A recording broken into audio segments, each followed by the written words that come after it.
Assalamualaikum warahmatullahi wabarakatuh. Perkenalkan, nama saya Fakir Muhiban dari kelas 11E, absen 14, dan rekan Saya Nur Kolbi Fadil, absen 26 dari kelas E juga. Di sini kami akan melakukan podcast yang berjudul Konflik Antara Etnis Tionghoa dan Pribumi di Jakarta dan Medan. Konflik antara etnis Tionghoa dan Pribumi di Jakarta dan Medan. Jadi, akibat ketentangan sosial, ekonomi, dan politik di Jakarta. Peristiwa besar terjadinya pada Mei 1998 saat kerusuhan disertai penjarahan dan kekerasan terhadap etnis Tionghoa.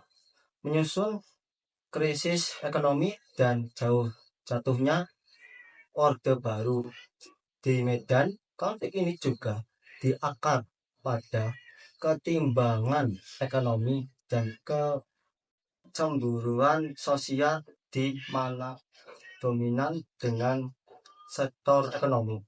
Dan sini rekan saya akan menjelaskan faktor utama penyebab konflik. Meliputi 1. Ketimpangan ekonomi.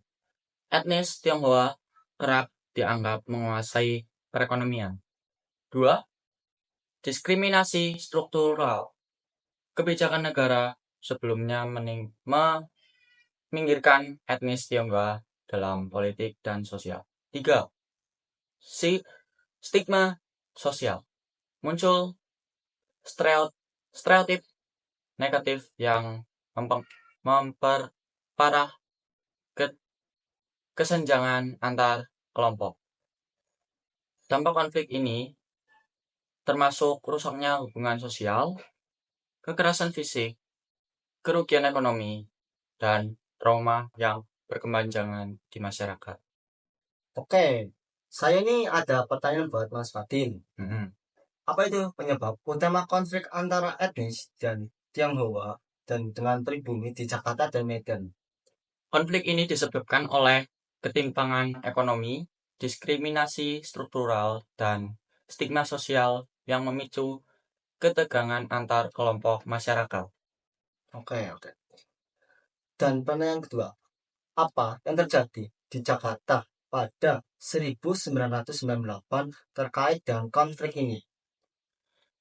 Pada Mei 1998 terjadi kerusuhan besar yang disertai penjarahan dan kekerasan terhadap etnis Tionghoa, menyusul krisis ekonomi dan jatuhnya Orde Baru. Oke. Dan pertanyaan kedua saya itu adalah bagaimana diskriminasi struktural berperan dalam konflik ini? Diskriminasi struktural seperti kebijakan negara yang bisa dikatakan meminggirkan etnis Tionghoa dalam politik dan sosial, memperparah ketegangan antar etnis Tionghoa dan pribumi. Oke. Pertanyaan keempat saya, apa dampak dari konflik ini terhadap masyarakat? Dampaknya meliputi rusaknya hubungan sosial, kekerasan fisik, kerugian ekonomi, dan trauma yang berkepanjangan di masyarakat. Oke. Yang pertanyaan kelima saya, apa saja upaya yang diperlukan untuk mencegah konflik serupa yang akan ada di masa depan? Untuk upaya yang diperlukan termasuk konsilasi, penghapusan diskriminasi, dan peningkatan keadilan sosial untuk menciptakan hubungan yang harmonis antar kelompok. Jadi ini kesimpulannya apa nih, Mas? Untuk kesimpulannya, konflik antara etnis Tionghoa dan pribumi di Jakarta dan Medan disebabkan oleh ketimpangan ekonomi, diskriminasi struktural, dan stigma sosial. Oke. Peristiwa ini mencerminkan perlunya upaya rekonsiliasi, penghapusan diskriminasi, serta peningkatan kejadian sosial untuk mencegah terulangnya konflik serupa di masa depan. Begitu. Jadi itu kesimpulan dari konflik ini ya Mas? Betul. Oke.